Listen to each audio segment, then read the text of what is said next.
ఈరోజు మే 2వ తారీఖు అంటేనే ఆంధ్రప్రదేశ్లో ఉన్న రాష్ట్రంలో ఉన్న ప్రజలందరూ కూడా ఎదురు చూస్తున్నారు.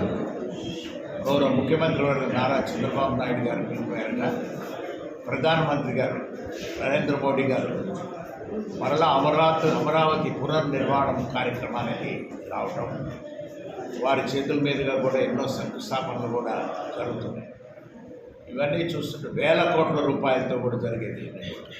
దాదాపు 60,000 కోట్ల రూపాయలు ప్రస్తుతానికి అమరావతి నగరంలో కూడా ప్రాజెక్ట్స్ అన్నీ కూడా టెండర్లు అనేది కూడా ఇవ్వడం కూడా జరుగుతున్నాయి.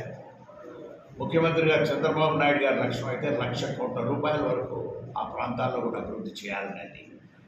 దాదాపు ఇప్పుడున్న 45,000 ఎకరాలతో పాటు ఇంకో 40,000 ఎకరాలు కూడా సమీకరణ కూడా చేసేదానికి ల్యాండ్ పూలింగ్ అనే కార్యక్రమాన్ని వారు కూడా ముందుకు తీసుకెళ్లేదానికి భగవంతుడు ఆశీస్సులు మెండుగా ఉన్నాయి. నరేంద్ర మోడీ గారి కార్యక్రమాన్ని విజయవంతం చేయండి. ఆంధ్రప్రదేశ్లో ఉన్న ప్రజానీకానికి, ముఖ్యంగా ప్రకాశం జిల్లా వాసులందరూ కూడా ఈరోజు మధ్యాహ్నం జరగబోయే కార్యక్రమాన్ని దయచేసి పాల్గొని ఈ సభను జయప్రదం చేయవలసిందిగా మాగుంట కుటుంబం ప్రత్యేకంగా మిమ్మల్ని అందరినీ కోరుకుంటూ ఉన్నాం.